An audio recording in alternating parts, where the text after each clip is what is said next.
আমাদের কেন্দ্রীয় কমিটির সদস্য মাননীয় কমলাকান্ত মহাশয় এবং কলকাতা থেকে আগত আমাদের কেন্দ্রীয় কমিটির সদস্য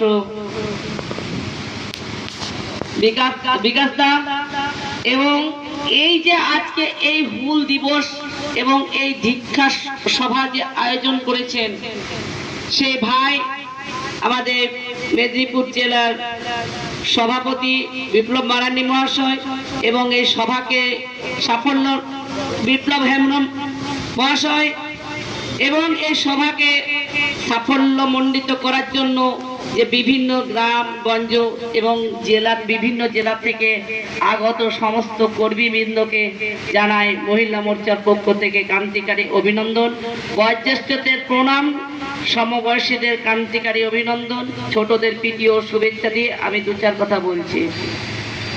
বন্ধুগণ, আপনারা জানেন যে হুল দিবস কেন হয়েছিল।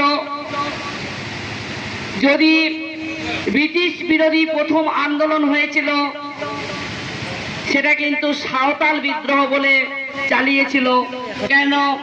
ব্রিটিশের সাথে আমাদের কিছু যেটা আমাদের সুপ্রিয়বাবু বলে গেলেন যে চ্যাটার্জি ব্যানার্জি এদের দ্বারা এদের যে প্ররোচনা, আদিবাসী যে একটা ব্রিটিশ বিরোধী আন্দোলন করেছিল সেই ব্রিটিশ বিরোধী আন্দোলন না বলে সেই আন্দোলনটাকে সাঁওতাল বিদ্রোহ আখ্যা দিয়েছিল।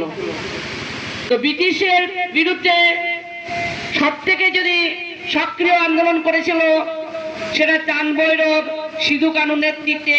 শুধু সাঁওতাল আদিবাসী নয়, সেখানে কামার কুমার তাঁতি তেলি সমস্ত রকমের মানে যারা শোষিত বঞ্চিত মানুষ ছিল, যারা মহাজনদের কাছে নিপীড়িত ছিল, সেই মানুষদেরকে নিয়ে সিধু কানু চাঁদ ভৈরব এক বিশাল সংগঠন তৈরি করেছিল এবং সেই সৈনিকদেরকে নিয়ে ভগনাডিগির মাঠে তিনি তীর ধনুক নিয়ে ব্রিটিশদের সঙ্গে গুলিগোলার সাথে লড়াই করেছিল এবং সেখানে 10,000 সাঁওতাল মারা গেছিল।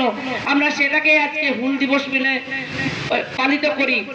তো বন্ধু, যেটা দাদা বলল যে হুল কিন্তু কখনো শেষ হয় না, তারই প্রমাণ 1999 সালে তৎকালীন সিপিএম সরকারের নেতৃত্বে কোন এক দালাল ঝাড়খণ্ড মুক্তি মোর্চা তথা এসেকার ডাকে একটা হুল দিবস পালন করা হচ্ছিল।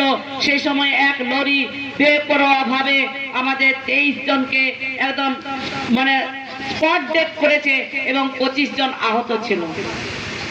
আজও অবাক লাগে, আমরা বলি স্বাধীন ভারতে আছি, কিন্তু আজকেও স্বাধীন ভারতবর্ষে আমরা কিন্তু এখনো ওই 25 জন নিহতর কোনো বিচার পেলাম না।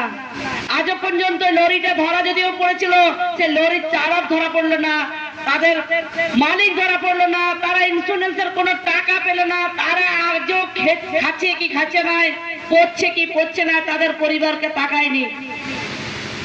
এটা কিন্তু 2008 সালের আগে যখন মমতা ব্যানার্জির এখানে ক্ষমতা ছিল না, তখন শুধু এখানে সিপিএম এর ক্ষমতা ছিল, তখন কিন্তু মমতা ব্যানার্জির দল আমাদের সাথে সমর্থনে ছিল, কিন্তু মমতা ব্যানার্জির দল সব জায়গায় ক্যান্ডিডেট দিতে পারছিল না। ঝাড়খণ্ড মুক্তি মোর্চা সব জায়গায় যায় করে টিএমসি সমস্ত কর্মীকে রক্ষা করেছে, তাদেরকে সিপিএম এর মাঠ থেকে বাঁচিয়েছে। আজকে হয়তো দিদি ক্ষমতায় এসেছে, সেটা ঠিক আছে, তবে আরেকটা কথা মনে রাখবেন বন্ধু, আপনারা জানেন বন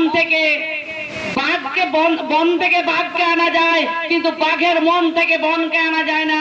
তো এরা কিন্তু আজকে দেখুন, যারা সিপিএম এর বড় বড় নেতা ছিল তারাই কিন্তু আজকে টিএমসি নেতা হয়েছে।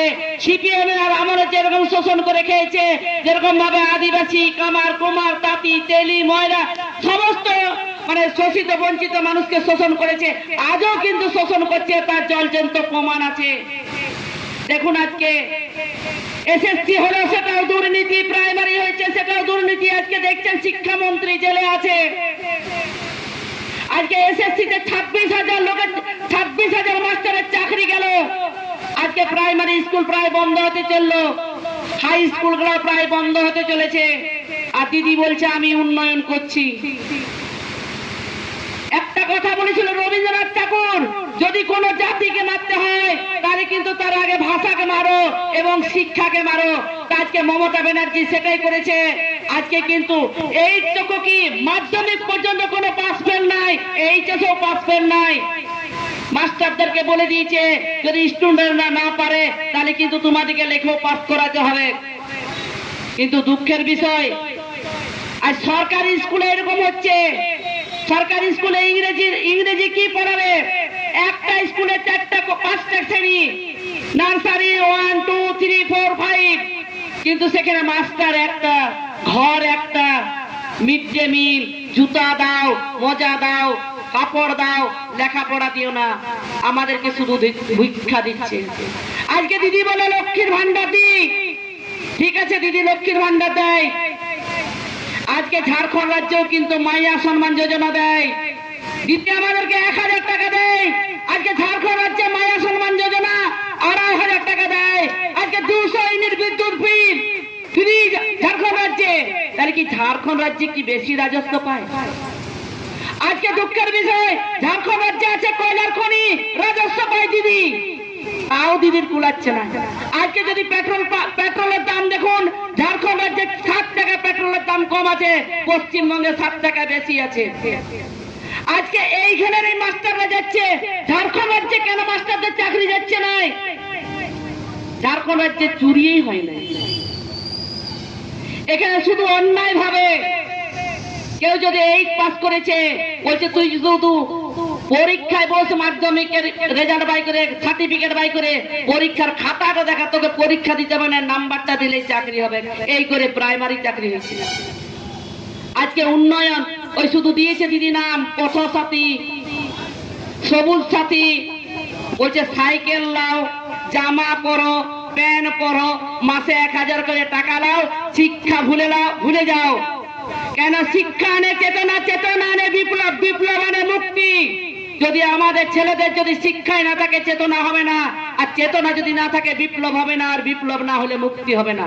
তো দিদি আজকে আমাদের শিক্ষা শেষ করে দিয়েছে, শিক্ষার মেরুদণ্ড ভেঙে দিয়েছে।